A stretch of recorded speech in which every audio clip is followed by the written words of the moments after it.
ICJ ने Israel को आईना दिखा दिया है। बहुत बड़ी हार हुई है इजराइल की आईसीजे में। पूरा फैसला आ गया है। अभी हमने आपको तुरंत तौर पर जो शुरुआती फैसले में स्टेटमेंट थे उसको आप तक पहुंचाया था, लेकिन अब हम इस वीडियो में आपको बताएंगे कि पूरा फैसला क्या है, इस पर कितनी हार है इजराइल की और कितनी जीत फिलिस्तीन की है। एक कदम आगे बढ़ा है मामला।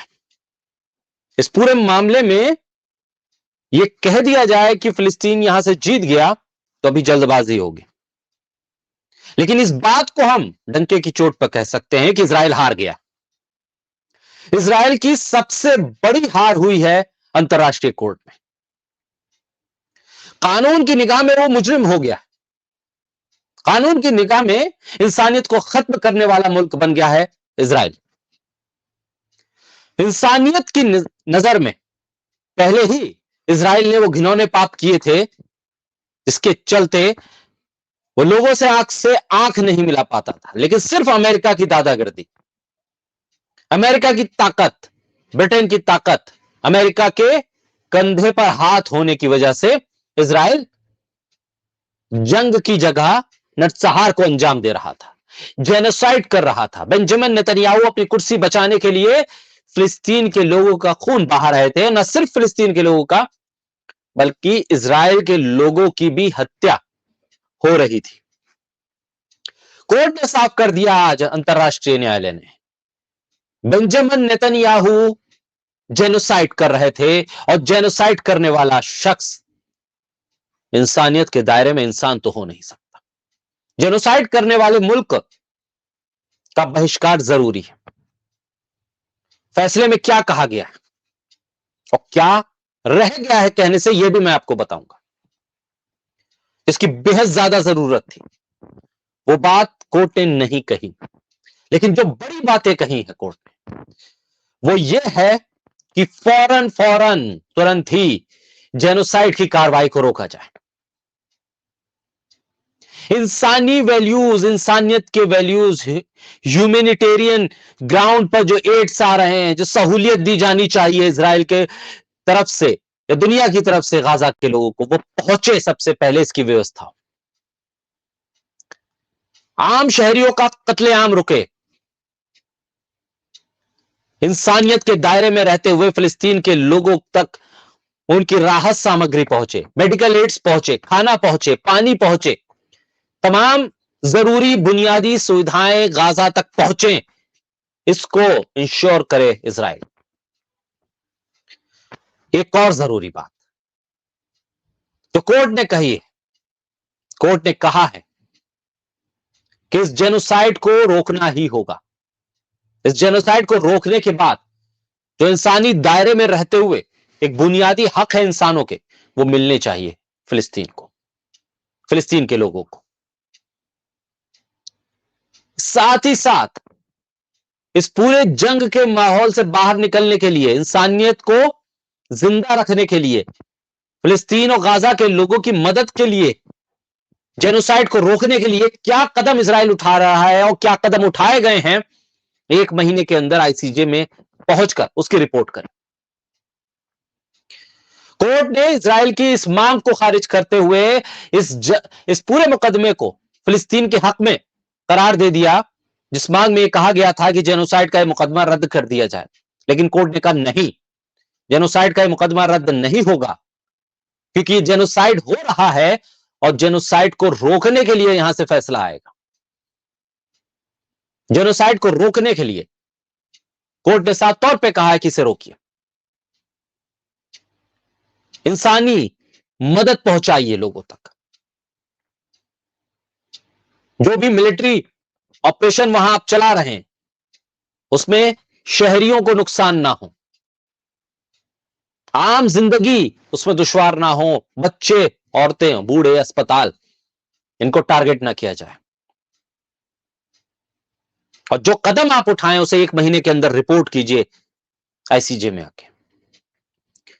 ये फैसला आया, कोर्ट ने पढ़ के सुनाया, यानी पूरी दुनिया के सामने जलील हो गया इजराइल। उसके बाद भी हठधर्मिता ऐसी इंसानी खून को बहाने का जुनून ऐसा, नस्ल कुशी करने का इरादा ऐसा कि इजराइल के राष्ट्रीय सुरक्षा मंत्री कहते हैं कि यहूदी विरोधी फैसला है, इसको हम नहीं मानते। इजराइल के अस्तित्व को खत्म करने वाले फैसले को नहीं सुनना चाहिए।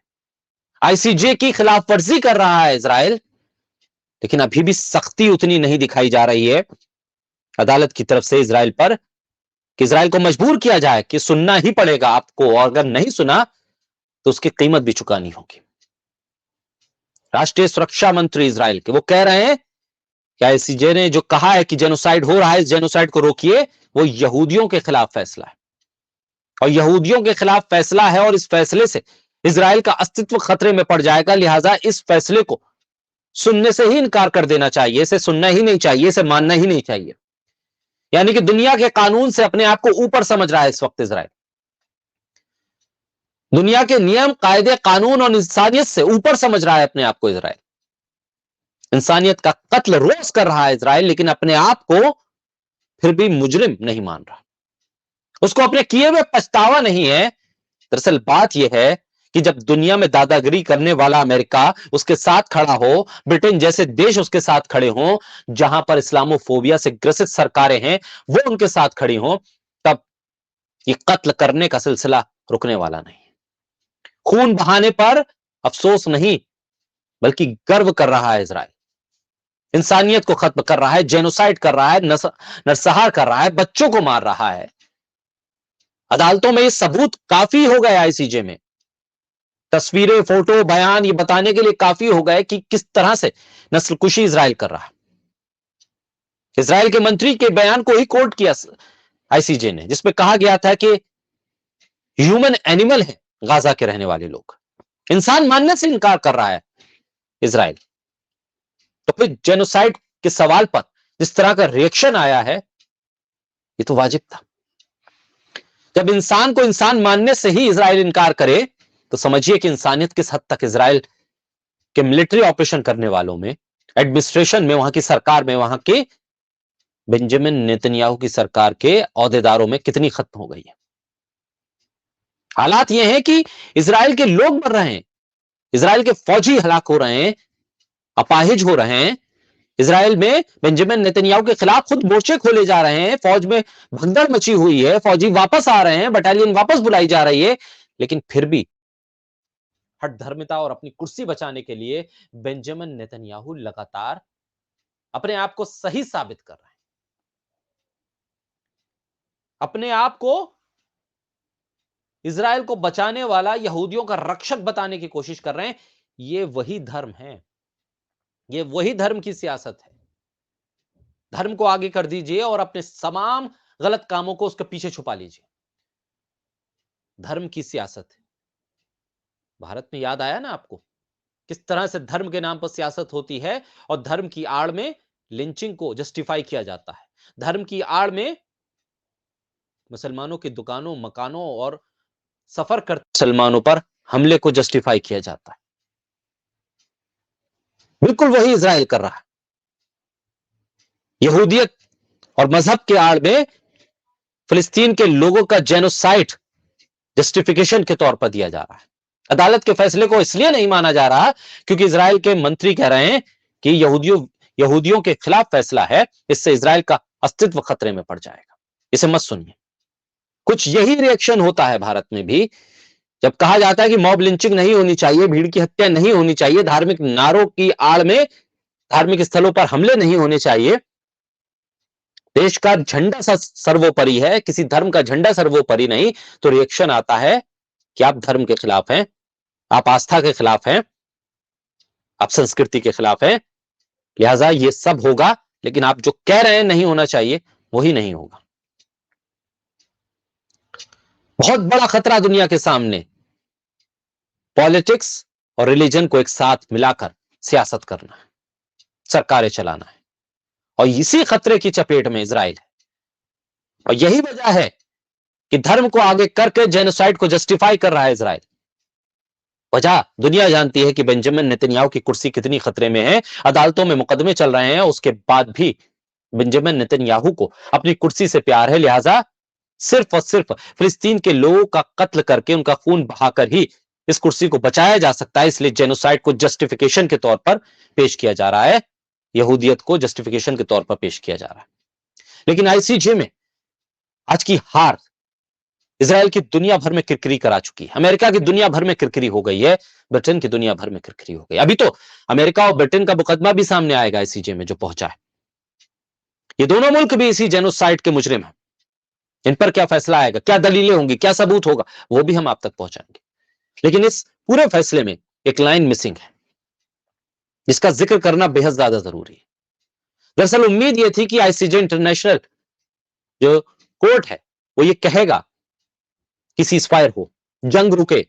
अगर जंग नहीं रुकेगी तो नरसंहार कैसे रोकेगा, ये सवाल अभी भी बाकी है। नरसंहार रोकने की बात तो कोर्ट करता है, लेकिन नरसंहार रोकने के लिए सीजफायर की जो ज्यादा जरूरत है, जंग को रोकने की जो ज्यादा जरूरत है, उस पर कोई फैसला नहीं आया। इस सीजफायर के बिना नरसंहार कैसे रोकेगा, सीजफायर के बिना जेनोसाइड कैसे रोकेगा, सीजफायर के बिना इंसानी जिंदगियों को बचाया कैसे जाएगा, ये पेज अभी भी फंसा हुआ है। आईसीजे ने इस पर कोई क्लियर कट चीजें नहीं की।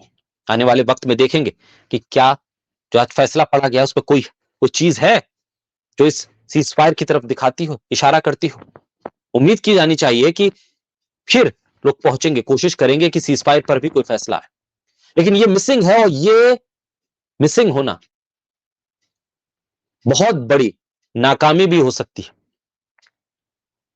इजराइल से यह कहा गया है कि जेनोसाइड रोकिए, लेकिन जंग नहीं रोकने की बात कहकर इस मामले को और पेचीदा कर दिया गया है।